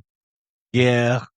When you speak on that, and I won't touch on this too much, but it just reminds me of transgenderism, how you have these boys Right. that are fully built. There's a documentary about this, and they're running track against girls that are much smaller than them, but they classifying themselves as girls. Right. They're saying they're feminine, they're women. Right. And these are 15-year-old boys. I watched it. Oh, you've seen it, right? I've seen it. And it's just crazy how they're running these races, damn near lapping these girls. And I'm laughing because this is how crazy it is. Yeah. And then they're awarding them the medal like they really won the race as a female. And they're making this real. Yes. And now this is so I was going to use this as an example, but I don't like to because it gets so charged. That's what I was thinking about. Yeah, it does. But so I want to make it clear to people when I talk about trans, like by no way ever am I saying that trans people are bad or evil because of trans. Here's what I want to tell you though. Here's what's happening. So a lot of people don't know about the chemicals, but phthalates are like the main one. Phthalates have the effect, they're on your plastics. By the way, if you were born anywhere in the 80s and 90s, you were affected by this. Okay. So what happens is you warm up plastic and these chemicals come from it called phthalates, and you eat it and you drink it. And for men, it dramatically reduces sperm. So ever since phthalates come out, we've been losing, I think, 1% of our sperm every year. And it's been, I think, 60 years. So we're like down 60%. And if it keeps going on, then men will become infertile. And it actually changes their eggs. Now, this is a big problem because women don't get new eggs. And if you're having a female, it increases her chance of having cancer. And if you're having a male, it does something that they call, and just let y'all, I read studies from the National Institute of Health to the World Health Organization. They're not even hiding it. It's in those papers. And they call it gender bending, where boys will be slightly more feminine from a biological anatomy level. And so this is an issue. Why is this an issue? What happens is, and this goes into the trans thing. So when I used to interact with trans people, I used to think that, I'm going to tell everybody my bias in this before I go further. My original bias was that I believed that trans people didn't actually believe that they were this, that they were just trying to take advantage of people. This is my earlier belief. I'm just going to be honest with everybody there. Now, when I found out about these studies, I found out that I was completely wrong. Here's what's actually going on. So when you change a baby before they're even a baby, right, as an egg, and this happens to women too from other chemicals, like a woman might get shots of testosterone that they're not supposed to get. So these women cannot procreate normally, or they need a lot of help to procreate because their uterus doesn't develop properly because they have too much testosterone in their bodies. And these women are also normally really good at sports. Now, sometimes this happens on more of a brain level, meaning, and this is the sad part, when you get somebody saying, I know that I am born as a male, but I do not feel like a male. I feel like a female. I used to think they were making that up, but this is from a deep chemical level. Now, are there going to be people, is there people all throughout history before plastic who claim this? Yes. And there's some shamans who claim this. But at the level it's happening now, it is due to the chemicals that is in your food. So all those TV dinners we're eating, things of that nature, you're starting to see a manifestation of what was happening to us from heating these extremely heated up plastics and digesting them into our bodies. And yeah, these, again, this is what I'm saying, these things in civilization has a cause. And things that we look at in the past and say, oh, there's no way that can happen. Trust me, the goal of civilization is that it will happen. And so you are going to get men installing artificial wombs. That's going to happen. I'm sorry, nobody knew that. That's just a reality. And so civilization is getting to the point. It wasn't always here, but we are getting to a point where civilization is starting to possess godly powers. Okay. And by that, it can create quick physical changes within reality much quicker than it could do before. Before it would take years. Now they're like, oh, you want that? We can do that. And in the next 20 years, it's going to become more dramatic. And so if civilization can make it through this next filtering system between 2027, 2028, 2029, that's when the fourth turning comes to the peak of the crisis period. If you look through all of the 4 cycles of each 80 years, 4 turnings each last for 20 years. There's 4 turnings of 20 years each. And so if you go back from this time, 80 years before then, 80 years before that, 80 years before that, 2025 is directly in the center of a transitional point, meaning everything from 2026 on is going to be dramatically different from 2024 in the past. Going and leading up to 2030, where there's a lot of agendas that have been set in place to be executed. Yeah. Going back to the racism spell itself, I truly think that this is an energetic parasite. I really do. Like it's an energetic parasite that's planted in the subconscious. And that dissonance, right? That is that energetic signature of racism. I look at it as it's a frequency that is of disharmony and distorts. It poisons perception on both sides, both perceptions of reality. I talked about this on a live one time, and there was a lot of women that got really charged up about this when I said that the abuser, when it comes to racism, that the abuser and the victim are both under the same spell. That even though the person that's abusing through racism and being the aggressor, they're still under that spell as the abuser. And then the person that's suffering the abuse is still under that spell because they're getting that abuse, and that abuse is going to create some type of trauma, and that's going to be looped. And then they're going to perceive their reality a different way towards the person that abused them. And they're going to put that stigma on everybody that looks similar to that person. Right. So my thing is to heal this awareness, it's got to be reached at a DNA level. Because energetically, trauma travels. We know this now. Trauma is very much an inherited vibration that could be passed on. And this memory of oppression and colonization and enslavement, it just doesn't live in the books. It lives in the cells, right? In the cells. So in order for us to break free from this, we have to realize that we're both sides of this black and white, good or bad. It's all being hypnotized. And in order for us to awaken, we got to break that generational spell through some type of spiritual alchemy and transform that pain into a purpose and really grow from it. And I think it's through divine remembrance that we break these spells. But that's just my opinion, because I think the only way to starve these parasites of self or of perception is by loving each other and really creating a harmony by seeing your reflection within another, which means that we have to see the soul behind the mask in order for us to have a meaningful connection. Because if we don't see the soul behind the mask and we only see a mask, then this negative loop or this spell of racism will just continue to survive, and we won't starve that parasite. Because there's a quote that says racism cannot live in a room where there's love. And I truly believe that to be true. Matter of fact, I know that to be true. I'm not going to even say I believe it. I know it to be true because it exposes fear. It exposes what fear is trying to hide. Love is always going to expose it. And that's why we're having this grand awakening or great awakening, because people are starting to love themselves, and that love that they have within themselves, they're starting to see it within their reflection. Yeah, no. And I think when it comes to any oppressive system, whether it's, like you said, I think fear is a good hit, right? Racism, homophobia, Transphobia. I think a lot of these are situated in fear. I think the pressure is normally some sort of fear.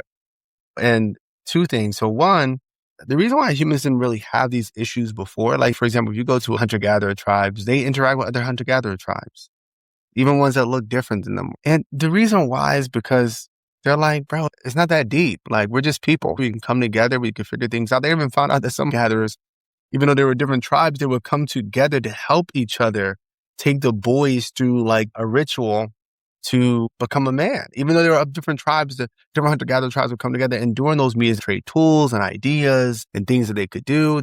Humans are made to interact with each other. In fact, interacting with people who are different from you actually causes evolution.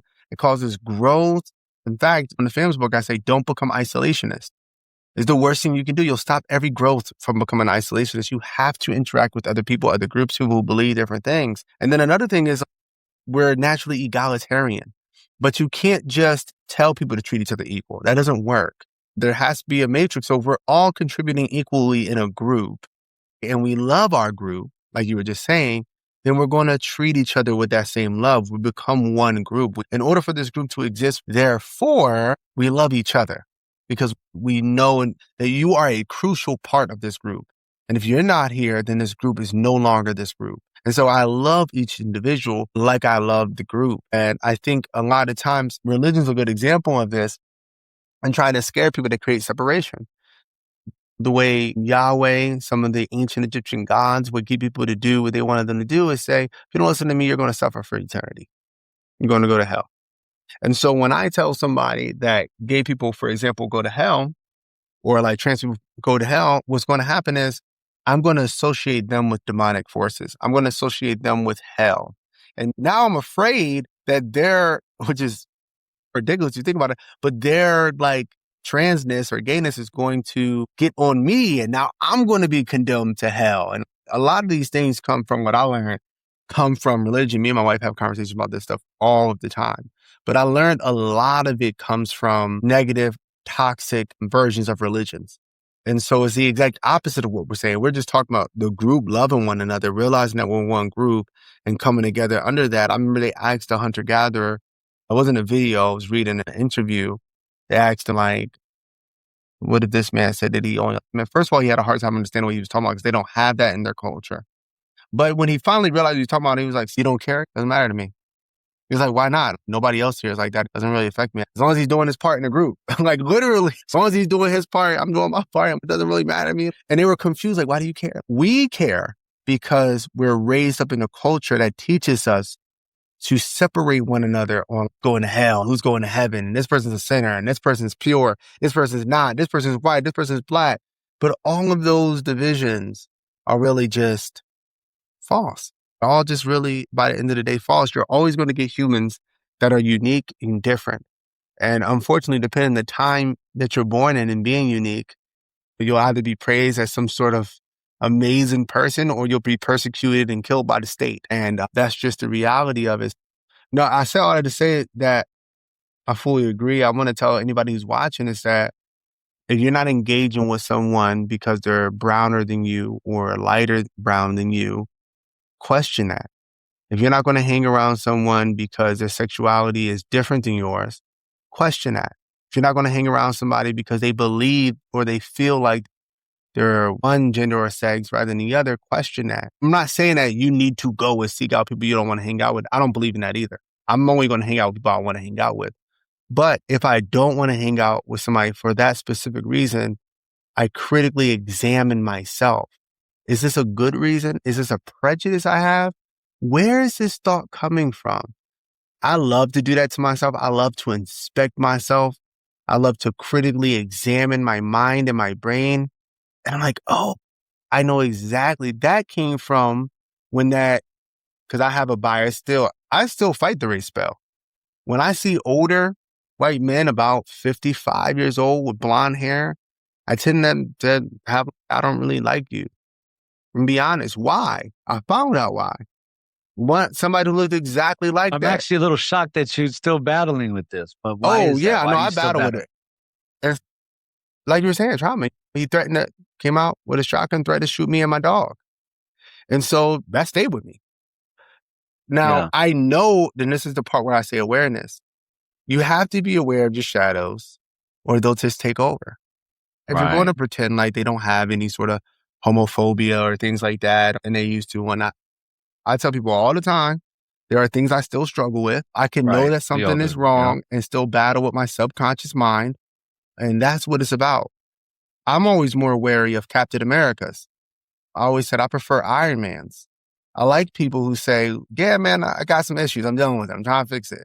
I don't like people who say, I'm pure. I'm a good guy all around. I would And I never do came it. here to save the day. Yeah, I am uncorruptible. That makes me nervous because people like that can't see it. They have what one job of work that they were really good on some of this stuff. He said that's called your blind spot. And sometimes the worst thing could be a blind spot because you think it's not there. You think you're doing great and everybody else can see it and you can't see it.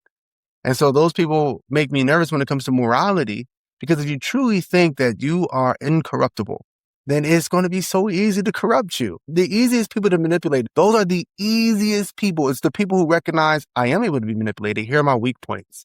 Because I know these are my weak points, I need to be on guard when I'm talking to manipulative people on these points.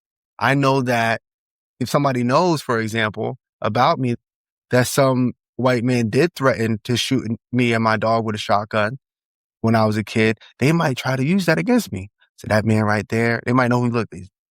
That man, he told me that he wants to do something terrible to you and your family. I'm just telling you might want to handle that. See, I know that I'm being manipulated because I know that's a place where I'm weaker at. So I know, Right. like, I'll find out for myself. I'll go talk to him. But when you don't know, you might get angry. You might say, I know it. And so for me, that's how I'm able to do research the way I do it with the lack of bias, because I know where I'm biased at. I know what I want to be true.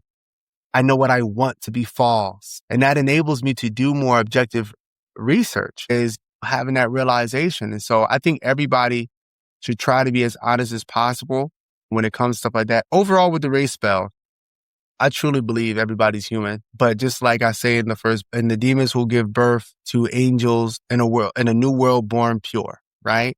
And so what I mean by that is, at first when I read that, I actually didn't know what that meant. But what that means is, because I was just like writing it as it came, like in my brain, I was just putting it out as the message was. But what that means is, look, man, we were born in this thing. There's just certain parts of us that, and I'm not trying to be negative, but there's just certain parts of us that have some shadows on it. Like, you know what I'm saying? You grew up in certain areas, right? You've been in certain places. And so it's going to be on you. That's just a reality. But it's our responsibility, whether you're giving birth to the new generation, like physically, like reproduction, or you're teaching the next generation, it's your job to create a generation without those things. Going back to what we spoke about my daughter.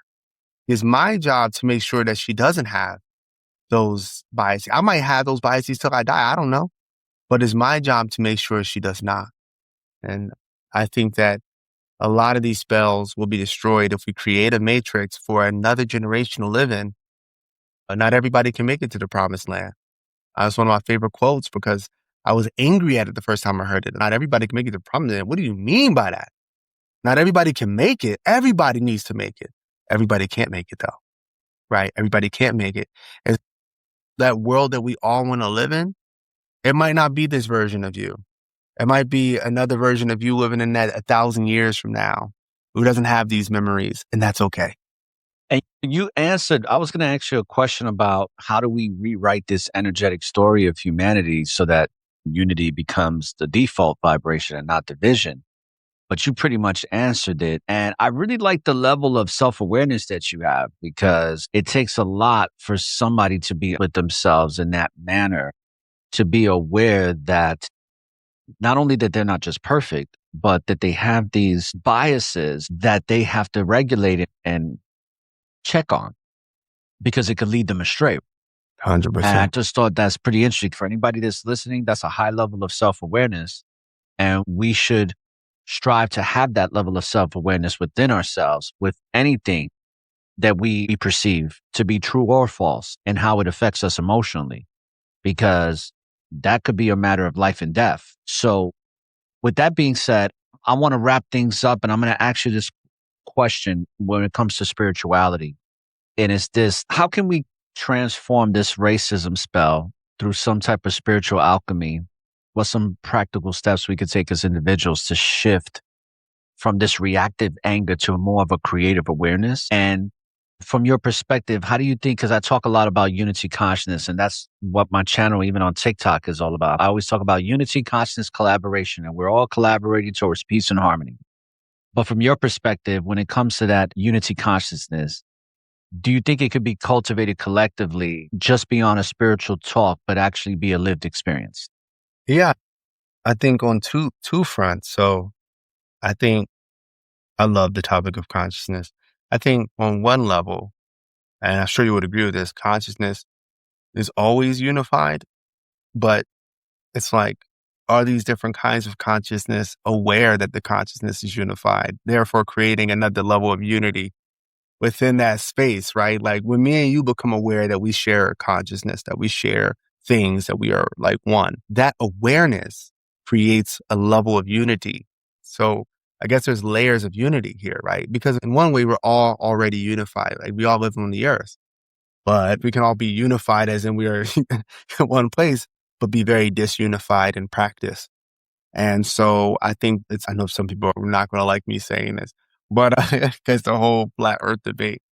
But one of the most interesting quotes from astronauts is they say they go up and they see this ball or this globe, right? And then they say, oh my God, we're just on this ball. Like we are all together. Some of them have a whole they come back and they start changing. They try to help people and they try to help the poor. And then when psychologists ask these astronauts, why are you acting like this? Because I looked at us and we were all on the same planet and there's nowhere else to go. It's just us. It freaks them out. We have to take care of this place. We got to take care of each other. We're all we got. They get in this almost like frantic unity state. It's not the state that I want people to be in because it's still like a bit of a fear state. If we don't make this work, where is it going to work? I don't want it to be like that. But you see this level of, wait a second, you mean it's us? Like we're like together kind of thing. And so there's that level. So there's levels of awareness in that sense of, and I hate to put awareness in levels. I like to say different kinds, but in this talk, I'm going to say levels here because we're talking about unity. So not just of being unified, but being aware that we are unified, being aware that we are together and our consciousness is connected. But I think to even go deeper is what I learned about just from studying Earth. Nothing does anything for no reason. Nothing just is going to do something for whatever. When I was a teacher, me and my assistant teacher, we had a debate one time because I was awarding the students for doing the right things. Why are you giving them an award for doing the work? That's what they're supposed to do. I'm like, what does that mean though? You need an incentive. You don't come here and teach kids because you're supposed to. You're getting paid to do it. But you are supposed to teach the children. You are supposed to teach the youth, but that's not why. If they stop paying you, would you come? People need reasons to do what they do, even if it's not monetary. If it's an award, maybe it just makes them feel good. So we have to build a society that incentivizes unity. This society incentivizes separation above all else. You know, what I call fake unity. They promised us with the age of the internet that we were going to unite, with the age of social media that we were going to unite, with the Google and Zooms that we were going to unite. It hasn't happened. And that's because unification is not incentivized. What's incentivized in our culture is us versus them syndromes. And this is why you'll rarely hear me talk about politics, because as soon as you say politics, people begin to divide their minds on these things that they give you. So yeah, I think the main thing is like what you're talking about to me is egalitarianism. And I'm going to see, maybe I see some clips if I could find them that I used to study. But when you hear some of these people talk about what the tribe is to them, like what it means to be one tribe, you might get a little jealous. I'm like, Dad, man, you grew up like that? Like where y'all are just like one cohesive thing. Like you still have your own individuality, but your individuality, like I am because we are because I am. Like they live it. They're like, this is just reality. We don't know any other. Yep. We don't even know any other way of being. I Yep. love that. And to me, that is the unity that we need to get back to. And I think once we move past this kind of society we call civilization, we can move on to greater things. But on a smaller token, for those watching, like, okay, but how can I do anything now? I think you should join communities like ORRA's communities, like my communities. I think you should look for people who have similar goals and objectives. Because we come from a religious culture, we want to convert. That's our thing. Everybody wants to go and convert and spend all their time trying to convince everybody. There's people trying to convert people to awaken. That's what I'm saying. And I'm like, bro, why don't you just go talk to the people who are already there? Like the other people, they'll come along. But we already got people here who are trying to find people to come together. And then I'll leave it on this. When it comes to unity, it's like you just said. We do not, and I tell you this all the time, we do not need to agree on everything. That's, again, religious thinking. We do not need to agree on everything. I am friends with people who think things that are completely contrary with me. One of my closest friends, my brother-in-law, he's in the Nation of Islam.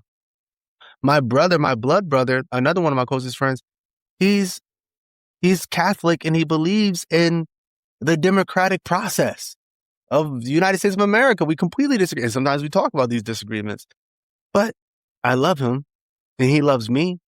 So we can disagree and still be together and still love one another. Absolutely. And I was going to mention how you took the words out of my mouth, but I was going to say the way that you can overcome this is by joining communities of similar values to yours and then integrate yourself with those communities. And the more you do that, those communities are building, just like your community. Have you hit 1,000 Close members? Because remember, I said I want to celebrate that. I think we should all celebrate it, right? Yeah. So don't forget that. Let's celebrate. And we're going to hit celebrate 1,000. And it doesn't have to necessarily be 1,000, but when we hit over the 1,000 mark. But the thing is that I think that by joining those types of communities, like what I'm doing, I'm part of a lot of communities right now, and it's growing. And I'm conditioning my subconscious to be part of community to the point where as electromagnetic bodies that we have, being multidimensional beings as we are, the more we put ourselves in those environments, we're going to magnetize more of that. 100%. So we don't have to social matrix. We don't have to necessarily recruit, but our example will be the recruitment. 100%. As it is now. That's how we're forming these communities, through example. Exactly. People are drawn to how we're setting the example, and they're like, I resonate with that example energetically, and it makes that, and we create a synergy. 100%. So with all that being said, your final thoughts, your final transmission for this episode on racism, spell of racism. I'll say this. If you're like me and have a certain amount of melanin, and because I run into these people all the time, I get it, right? You're starting from the historical points. You're seeing these crazy things. Just understand that the ancestors who you hold up so high were not under a race spell, and they didn't even know of anything called race. And so those ancestors, same thing for European groups. Your ancient ancestors, before they were colonized by the Romans, by the way, when they were the indigenous people in our land being conquered, they didn't believe in nothing called race. They didn't believe in that. They didn't have anything like that. These things, these opinions and spells were forced upon you. You were indoctrinated, and you do not have to uphold these beliefs. If you look at your entire ancestry, it's a very small percentage who believed in this stuff that you believe in today. And I'll tell all the people who are just trying to come out of it, to change yourself in any meaningful way, it is not through willpower. You legislate behavior. This is part of philosophy of order. You cannot just write down, I won't be racist anymore. Doesn't work like that. That's not how you create change. If you want to come into your higher self, you have different possibilities, different timelines. Not going to go into the whole fifth dimension thing right now or quantum physics and multiple world interpretation. But in order to invoke a certain version of yourself, you have to build that matrix. You have to build mental matrix, which everybody talks about, which is awesome, but you also have to build the social matrix. You have to build the digital matrix. What are you watching? You have to build the physical matrix. What do you see when you wake up? What are you walking through? But for this particular topic, the social matrix is the biggest part. You have to start surrounding yourself with people who believe something counter to what you believe, who represent something counter to what you represent. And through that, you'll be able to create a new person that's beyond that race spell. Definitely, I know this is Orra's community. I want y'all to continue to support Orra. I think Orra is awesome. He knows that. Can't wait till he starts writing books and stuff. And then also, definitely check out the philosophy of order. Any of the books, FAMs, World War Gods, any of that. But most importantly, my thing is just create a new matrix for yourself if you want to become a better version of yourself. Ashe. And also, too, we're going to have a link in the description for this episode to join the Philosophy of Order community, a free community. There's other upgrades that you can join once you're in there to have further mentorship and be part of, let's just say, other community courses that can help you elevate, upgrade, and ascend into a better state of being than the one you're in now. And the last thing I'm going to say is thank you, brother, for coming up and for sharing your wisdom, your peace, your presence, your knowledge, and for helping people to understand how to apply this knowledge really of self. The self-awareness is so key and so important now. So with that being said, I want to thank everybody who came to this episode. They watched the full episode. And I know you got great substance. I'm not going to even hope that you did. I know that you got substance from this. As always, when you live in the present, there's always an opportunity for a new beginning. And the beautiful thing about being present is that there always can be a new beginning to something. You can always pivot to a new trajectory in life. There's nothing stopping us. And don't look for the light at the end of the tunnel, because the light is and always will be within you. So you light up the tunnel and find your way through the darkness. And as always, here on the Network of Awareness, as you saw today, that we have meaningful connections with our reflections and we gain elevation. We're not under the spell of racism. We've dispelled and debunked the spell of racism here in the now. So peace, love, balance, and abundance to you all. Thank you. Peace. Thank you for tuning in to the Network of Awareness. Dive deeper at networkofawareness.com for all episodes, resources, and live updates. Plus, you can listen on any major podcast platform. Until next time, stay aware.